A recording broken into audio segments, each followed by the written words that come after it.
What's going on, guys? Stefan, S&E's Garage. In our last two videos, you'll see that we secured an engine for this Kawasaki 15F. We're currently waiting on some parts for this, mainly gaskets and things like that. So while we're waiting on parts and everything that we need for this, we're going to go ahead and start working on this jet ski.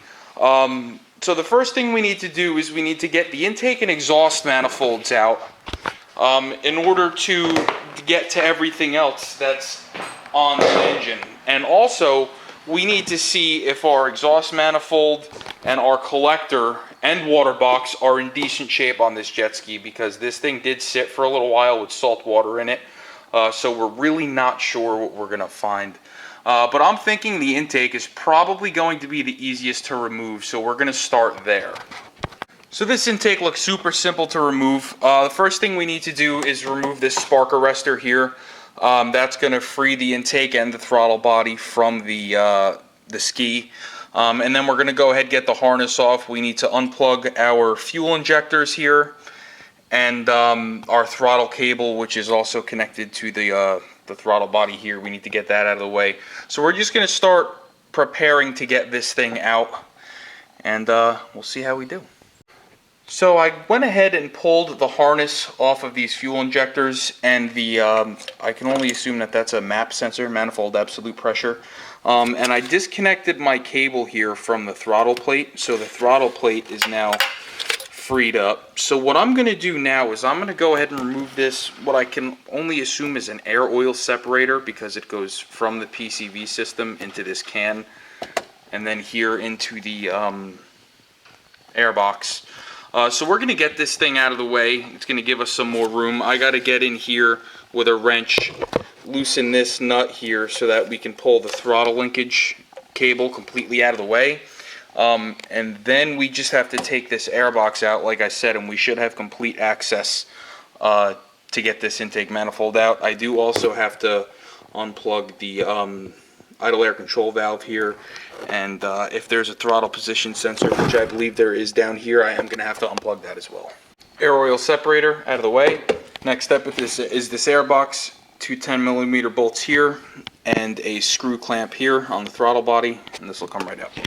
Alright guys, so going forward, I would definitely start by removing the spark arrestor and the air oil separator, because that gives you a lot more room to get in here and do what you need to do.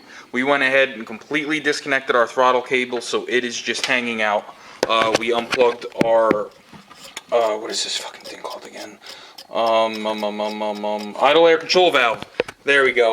And we unplugged our throttle position sensor right down here. Now when we were unplugging our fuel injectors, I did find a previous repair that was done very poorly. That actually broke. So we're going to go ahead and order the connector that we are going to need to fix this. If not, I might have one in the garage, because this thing did come with a second harness, so maybe we can fix it without doing that. But I think we're ready now to go ahead and start unbolting this intake and remove it. So we have 1, 2, 3, 4, 5, 6, 7. It looks like there's going to be 7 12mm bolts here that we can go ahead and remove, nuts and bolts, and we should be able to pull this intake right up and out. So there's going to be one sensor under here that I completely missed right there. Make sure you unplug that. So our intake ports on this intake are completely trashed, and I can definitely see why this engine is seized. Let me get a flashlight. I want to show you the ports on the engine themselves. So if we look down into these intake ports, you'll see that they are completely and utterly crusted up. So water definitely got into this thing and was allowed to sit in there and rot. So that's why it's seized. Now we know, but it looks like we have an oil cooler that's in decent shape. We have a decent starter here, so we do have some things that we can go ahead and transfer over to our engine over there. But let's keep going. Let's see if we can get that exhaust out and take it from there. So we're going to just go ahead and remove all these exhaust bolts. I believe there's 8 of them. 1, 2, 3, 4, 5, 6, one in the center, 7, and then 8. And we do have to go ahead and remove these water hoses here. We have a large one here in the center, and then a smaller one off to the left. We have to remove this bracket here. It looks like 1, 2, 3, 4. They're either going to be 12, 13, or 14 millimeter bolts.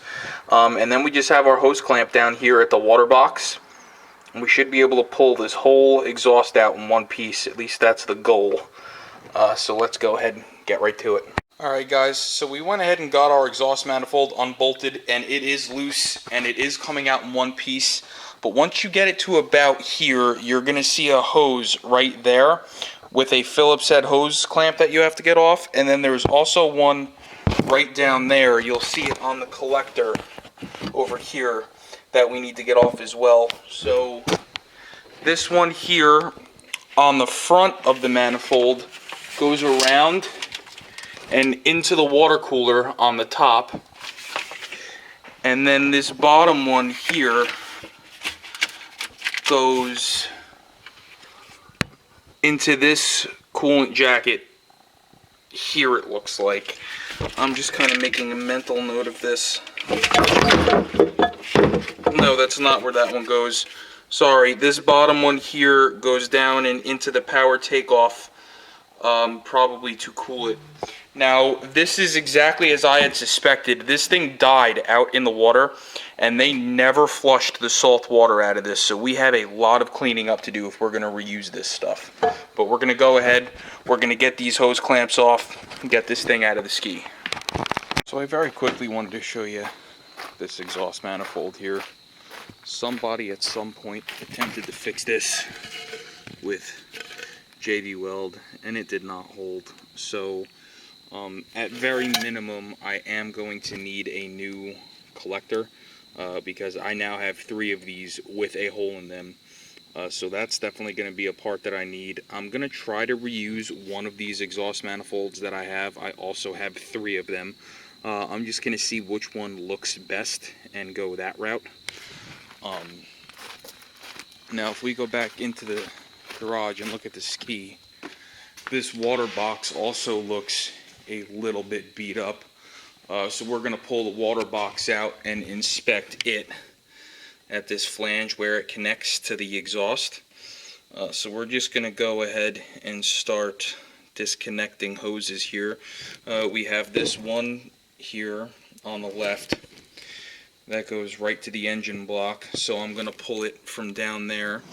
And then we have this here that goes up and around out the back of the ski, and I'm going to pull that from here as well. I'm just kind of doing this so you guys can see how these are routed, and it's a mental note for myself so I can come back and watch the video when it is time to put this back together. So I'm going to go ahead and get this water box out of here, and then there's this big exhaust clamp here that we need to remove, and I'm hoping at least we can salvage this water box, because that's one less thing I'm going to have to buy.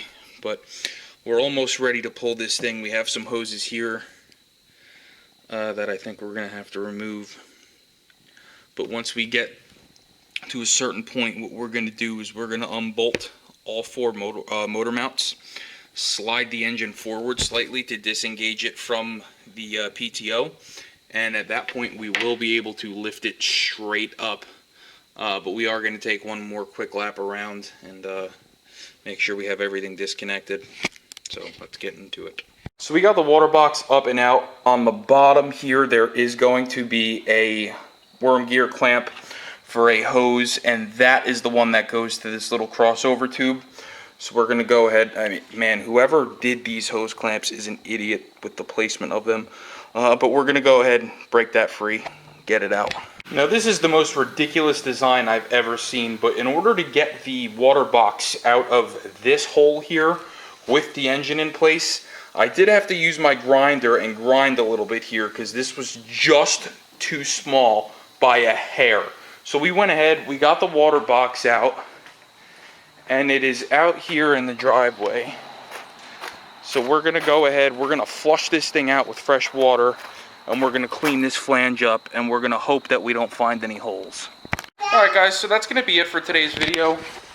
We went ahead, removed the exhaust, the whole exhaust. We got the manifold out of the way, we got the collector out of the way, and the water box. We removed our intake, and we got this thing to a point where all we have to finish doing is disconnecting the wire harness, and a couple of hoses, and we are going to be ready to pull this engine within the next couple of days.